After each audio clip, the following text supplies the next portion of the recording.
The Korea Briefing is a weekly video news format tailored for an international audience interested in Korea, ranging from experts in geopolitics, politics, and economics to global fans of Korean culture.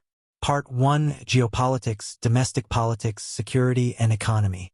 KB01 Government launches 7 strategic future projects. The South Korean government intends to develop 7 key technologies into new engines of economic growth. Its 7-seed program covers small modular reactors, nuclear fusion, renewable energy, quantum technology, aerospace, advanced biotechnology, and sophisticated supply chains for materials and components. By 2029, South Korea plans to develop a domestic 100-qubit quantum computer. A Korean moon landing is scheduled for 2030, while small modular reactors are expected to enter commercial use from 2035. The country also intends to increase the recycling of strategic raw materials and expand reserves of critical resources. The program responds to growing international competition in advanced technology. South Korea aims to build on its strength in semiconductors while reducing its long-term dependence on individual industries. Research institutions, companies, and the government are therefore expected to cooperate more closely. The government regards the program as both an economic initiative and a contribution to the country's technological and energy independence. KB02 41 countries call for advance notice of missile tests. South Korea, the United States, Japan, and 38 other countries have warned of the risks posed by unannounced missile tests in the Pacific. The signatories criticized recent tests that allegedly failed to follow internationally accepted procedures for advance notification and collision avoidance. Although China was not named directly, the statement is widely regarded as a response to Chinese missile tests. According to the participating countries, unannounced tests of nuclear-capable missiles threaten the security of neighboring states. Missing information about timing, flight path, and target area could lead to military misinterpretation and unintended escalation. The countries are therefore calling for launches of intercontinental ballistic missiles, submarine-launched ballistic missiles, and space launch vehicles to be announced at least 24 hours in advance. Existing international warning systems should also be expanded. The initiative is particularly important for South Korea. The country faces North Korea's missile program and lies in a region where China, Russia, Japan, and the United States are increasing their military activities. KB03 President Lee calls for preparation beyond the AI boom. President Lee Jae-myung has called on South Korea to use the current semiconductor upturn to establish the economic foundations for the period beyond today's AI boom. Technological development cycles are becoming shorter, he warned, and countries or companies that miss such changes could fall permanently behind. The 7 strategic fields comprise small modular reactors, nuclear fusion, renewable energy, quantum technology, aerospace, advanced biotechnology, and sophisticated materials, components, and supply chains. They are intended to become new growth engines and strategic assets for South Korea's economic and national security. Lee referred to the currently strong demand in the semiconductor industry. However, this success must not lead to complacency. South Korea needs to open up new technological markets early. The government therefore plans to provide stronger support for research, business creation, and the commercialization of new technologies. Scientific results are to be transformed into internationally competitive products and major new projects. KB04 Special Law to enable everyday use of mobile robots. South Korea's Ministry of Land, Infrastructure and Transport is preparing a special law to facilitate the safe commercial use of mobile robots. These include autonomous or remotely controlled systems used for deliveries, transportation, parking services, electric vehicle charging, security checks, and maintenance work. Until now, such robots have mainly operated in test zones or individual buildings. The proposed law would enable their use in residential complexes, car parks, public urban spaces, and construction sites.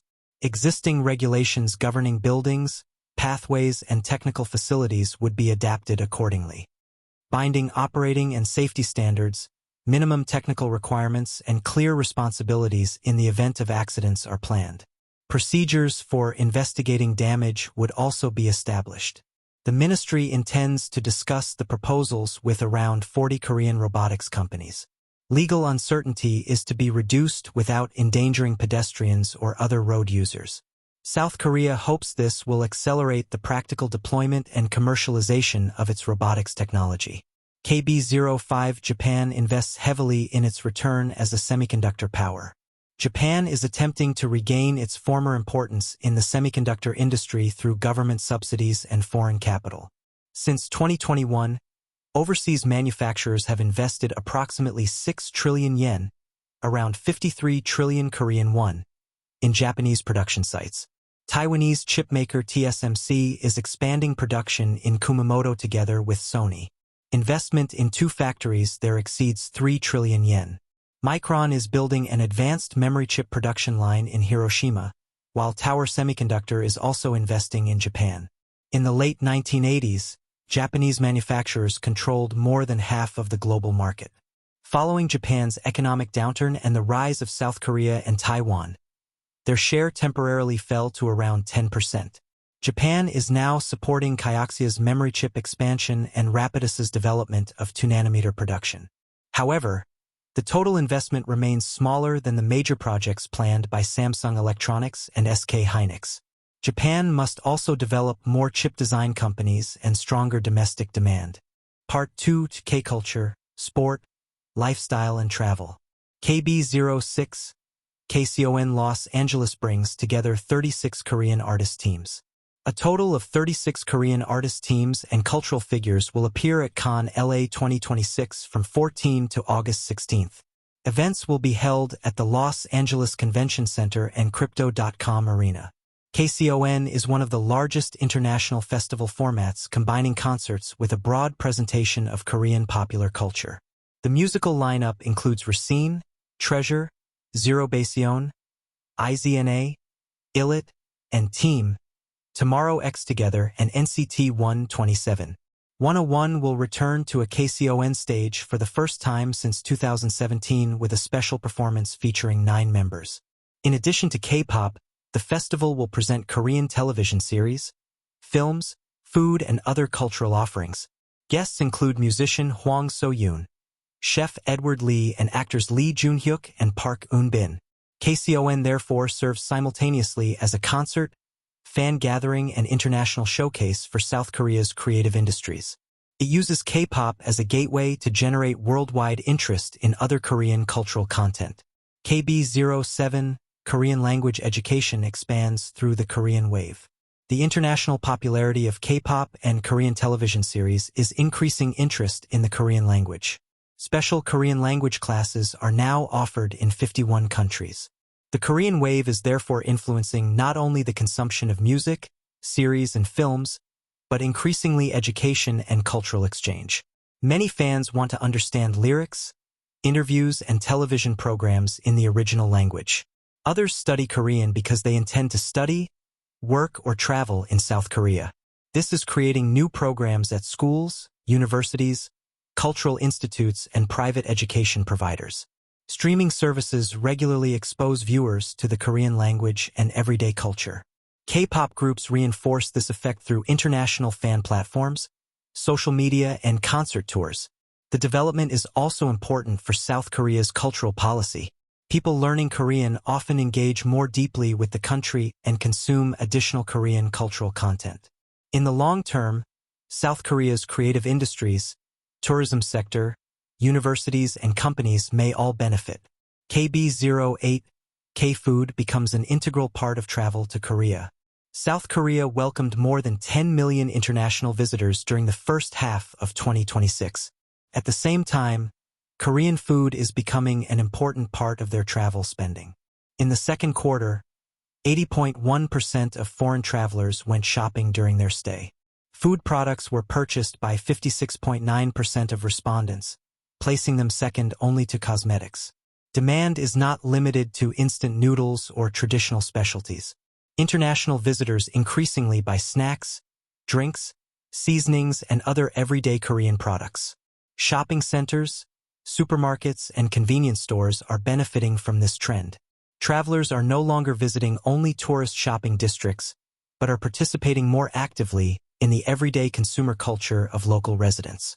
K-pop, films and television series stimulate interest by regularly featuring Korean dishes and products. Many fans want to try these foods themselves or take them home as gifts. K-food is therefore developing into an important economic factor for retail, restaurants, and tourism. KB09, KiiiKiii draws inspiration from trends of the 2010s. Five-member girl group KiiiKiii has returned to the Korean K-pop scene with its new album, KiiiKiii. For the album's concept, the members studied the music, fashion, and everyday culture of the 2010s. These influences were then reinterpreted from the perspective of today's younger generation. The title track, Pop Off, combines a repetitive chorus with energetic choreography. According to the group, the song is intended to convey confidence and encourage listeners to express their individuality regardless of other people's expectations. Following its release, the track entered Korean music charts. KiiiKiii is among the new girl groups receiving increasing international attention. Its earlier song for 04, New Era, was already positively reviewed by international music professionals. The new album combines nostalgic elements from the 2010s with contemporary sounds, fashion imagery, and forms of expression associated with younger audiences. In doing so, the group aims to strengthen its distinctive musical identity. KB10 new allegations increase pressure on South Korea's Football Association. The Korea Football Association is facing renewed criticism following the World Cup. The selected video report links allegations of a potentially unfair national team coach selection process with a further controversy involving alleged sexual entertainment. As a result, the association's leadership and internal controls are under growing pressure. The coaching decision had already prompted doubts among supporters and experts about whether sporting criteria, transparency, and equal treatment had been adequately considered. The new scandal reinforces the impression that the association may be facing structural rather than isolated problems. Critics are demanding a full investigation, transparent decision-making processes, and personal accountability from the officials involved. Calls for personnel changes and organizational reforms are also becoming louder. More than the association's public reputation is at stake. The confidence of national team players, clubs, sponsors, and supporters is essential to the future development of Korean football. Until investigations are completed, the matters presented in the report must be treated as allegations. No final responsibility has been established.